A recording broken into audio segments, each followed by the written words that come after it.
been blocked at every corner by the SNP government, who have run out of ideas and have run out of excuses, quite frankly, for delivering the changes we're seeing unfold in England not being unfolded in Scotland. And then with our brilliant group of Scottish Labour MPs, we're going to make sure that all of them are re-elected at the next election as well. So thank you for everything you're doing to donate to the campaign this evening, for working with the team to make sure that we're delivering for Scotland and outside of the party politics, to be working with us in government, with our brilliant members of parliament, to make sure that we can deliver on that promise of change for the country. It's going to be really exciting. Now the spending review is done, it's now time for delivery, and I'm really excited about the amount of energy we're seeing in getting that done. So thanks very much everyone for coming, and make sure you take part in the raffle.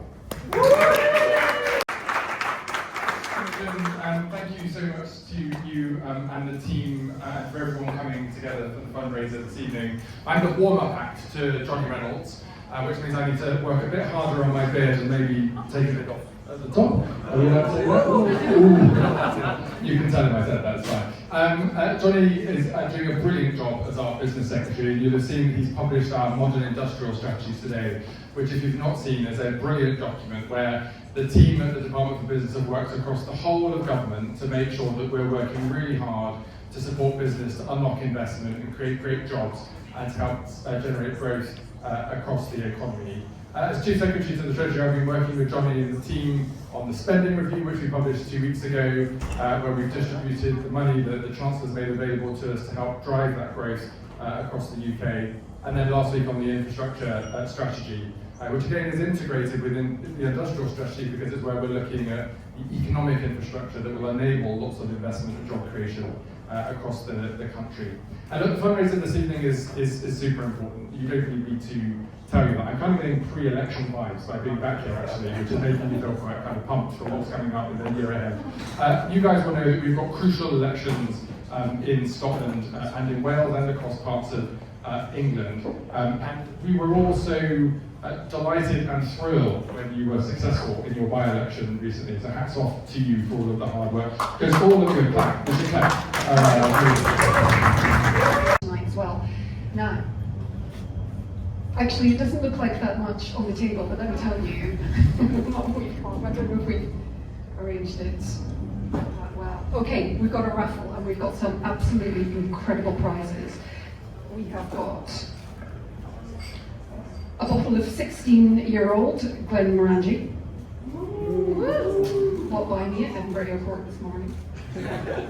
We've got a bottle of Talisker whiskey, donated by Torquil Crichton and signed by Darren Jones. We've got a bottle of whiskey signed, a House of Commons whiskey I think it is, signed by Johnny Reynolds. We have a House of Commons bottle of whiskey signed by Rachel Reeves, Chancellor of the Exchequer. We have got a non-alcoholic item here now, a planning and infrastructure bill signed by Angela Rayner, Deputy Prime Minister. That is for the skin crowd, yeah. For those, I want back to give. And we hope Torquil Crichton will come with his beautiful accent and sell it to you very shortly. We also have a signed Hugh Gaitskell book from his personal library. Greg Rosen will come up and tell you all about that soon. As we talked about, we have signed champagne from the Prime Minister and also the planning bill, which helps many of you in your day jobs get done what you need to get done. But we're going to hand over to the next speaker. We said we'd have from the 2024 intake people here. I think it's the 92 intake. But we said we'd have Stardust, and we definitely have. Thank you for reminding me of my age. Actually, I'm not the 92 intake. I'm the 85 intake. I went to Walworth Road. Remember Walworth Road?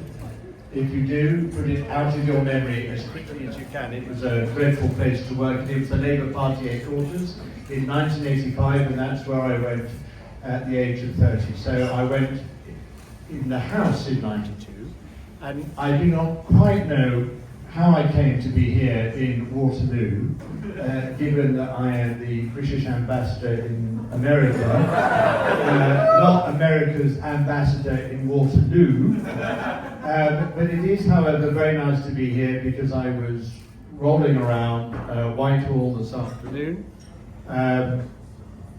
rolling around Whitehall this afternoon, receiving fresh orders and instructions from this rather bossy government you've got. And I was scooped up, literally, off the pavement and brought here by Imogen's husband, some chap who works in Downing Street or somewhere.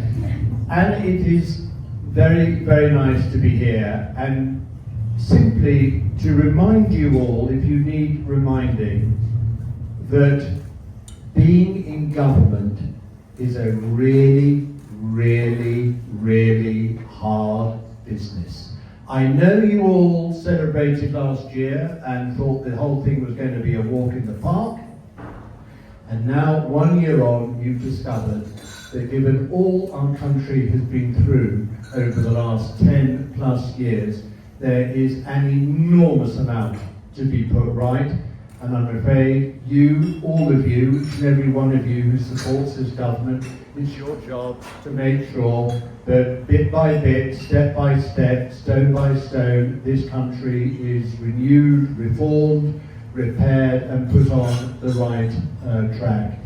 And not only is government a very, very tough gig, but politics, I'm afraid I have to tell you also, is much, much harder than it was in our day when we were elected in 1997, with actually a slightly larger majority, I think, than we had. Morgan, slightly larger in 1997, by I think 3 seats, I think, just to sort of underline that for one moment.